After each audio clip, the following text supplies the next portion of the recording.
I was making a video response to a popular YouTuber named Jed, who made a video about Fortnite dying with some valid points. But then I realized halfway through that Jed is only one person speaking with the authority and voice of a fraction of this community. Jed was burdened with the difficult task of finding solutions to issues with the current state of the game that would appeal to the majority, but more specifically, his crowd, the competitive players.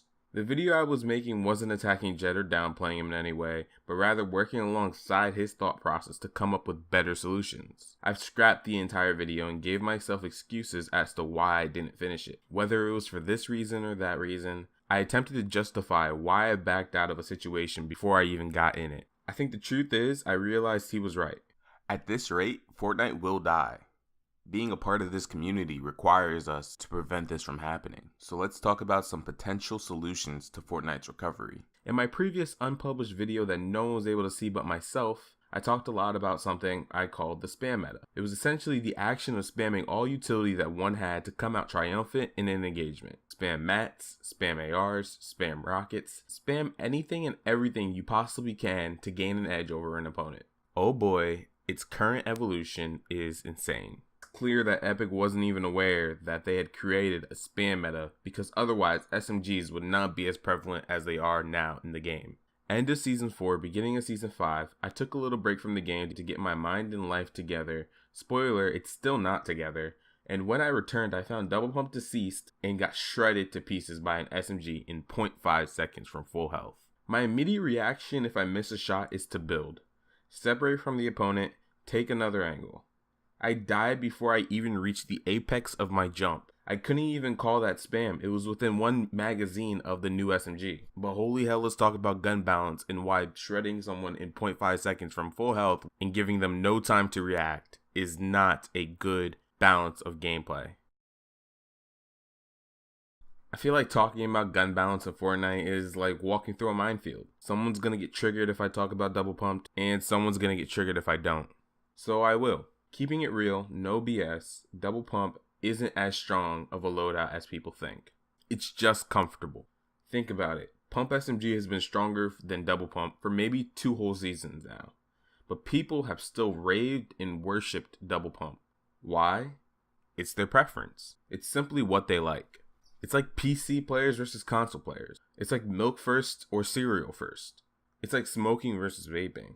It's your preference. So what I don't agree with is Epic completely disregarding a particular playstyle and cutting it from the game completely, even after implementing nerfs and changes to solidify its usage cases. After the shotgun damage nerf to structures, I thought shotguns were fine. The answer to counter them was build, as it should be. But when you take away one way of doing something, you open a path and gateway for another. The new and almost only way of doing this now is pump SMG. Not only is pump SMG just inherently stronger than double pump, but it's more reliable because you can kill people even if they build. ARs could sneak a few shots through someone's build if they kept spamming, but SMGs pretty much can shred people through their walls even if they don't spam. Gun balance is so out of whack right now that the previous beast ARs are being trash canned by the community for being irrelevant to the meta. Let's look at CSGO, one of the most popular competitive FPS of the past decade. When referencing a map, we'll talk about Dust 2, since that map is the most popular of the game, known by the most people, even outside of the game. This is a game with years of development, but with a very simple objective: plant the bomb or stop the bomb from being planted. The game is heavily skill-based, from shooting mechanics to tossing a grenade at the perfect angle to movement tech like the B-hop. There is so much skill to be perfected with this game. The meta constantly shifts even without the need for updates because players get better and better at maps and evolve the meta on their own. Dust 2 was a map that for a long time was seen as 50% counter-terrorist and 50% terrorist, the most balanced map. But later it was discovered that the map actually favors terrorists because being knowledgeable about all the different peeking angles that counter-terrorist has gives you a significant advantage when peeking, since you dictate the engagement. Even still, new angles and new approaches were being discovered, and again the balance of the game shifts depending on who plays it and who has more knowledge. Believe it or not, there isn't really much that separates Fortnite from CSGO. Right now, we need to put everything aside in Fortnite and figure out what's really most important to the game. Well, that was simple. But is it really that simple? We just introduced a new P90 variant of the SMG that shreds even harder than the previous editions. Shreds so hard that it's completely countering building. And then in the same patch, we nerfed building significantly. What are we really about, Epic? What is Fortnite actually supposed to be? Before I move on to this section, I'd like to preface this with, I didn't just come up with these on the spot. I've actually been thinking about these solutions for a while, since the beginning of Season 4. However, throughout the time I've made some variations and changes to my opinions. What I've thought previously has changed since then. So I've tried to change the structure of this video to compensate, but even that's pushed the video back even further. And honestly, I'm getting tired of editing it. I'm a really bad editor.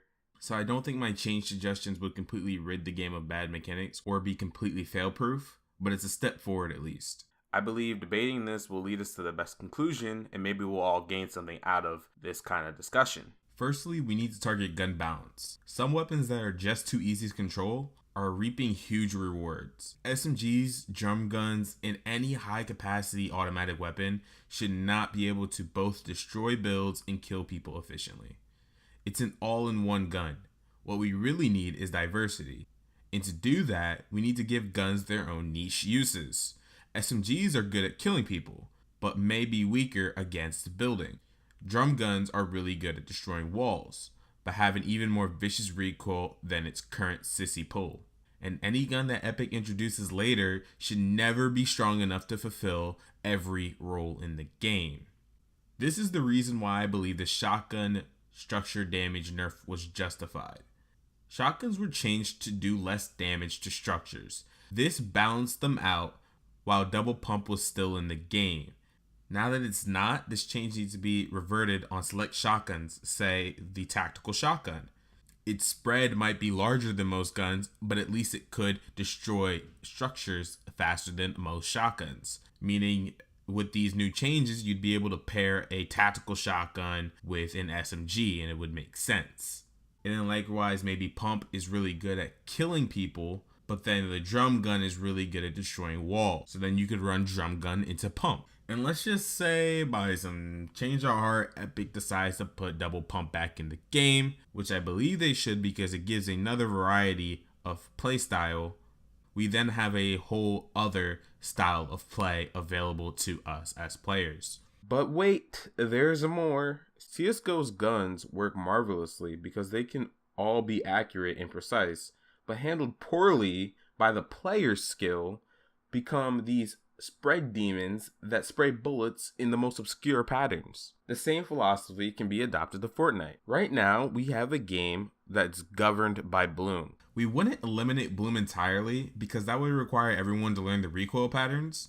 That would make this game as unapproachable as CSGO. Instead, we would introduce a predictable recoil pattern on top of first shot accuracy, meaning that after your first accurate shot hitting the center of your crosshair, the other shots do not hit exactly center, but rather in a pattern around the crosshair that can be predicted. Hence the name predictable recoil pattern. And by doing this, we could increase the spread of bloom, making raw hipfire only viable at close ranges. Building and gun balance go hand in hand in this game and are going to be key to its success. Both factors have to be perfect to make the game feel playable, and both factors are mandatory towards competitive play.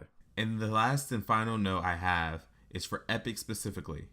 Let's resist these bad updates and game-breaking patches.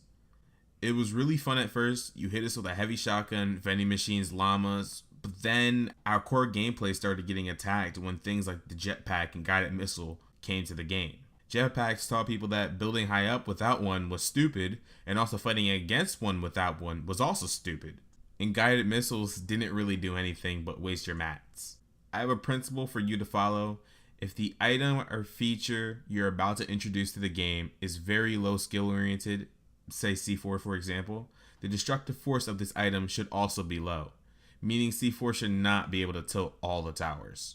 If the item or feature you're about to introduce to the game is high skill tier and has a variety of uses, say bounce pads, then their impact to the game should be high and they should be game changing, and bounce pads are.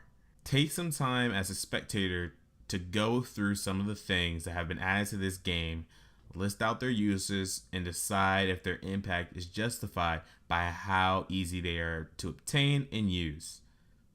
That's all I have for this video. I keep promising more frequent uploads, but editing is a pain. Catch me on Twitch. I'm starting to live stream more regularly.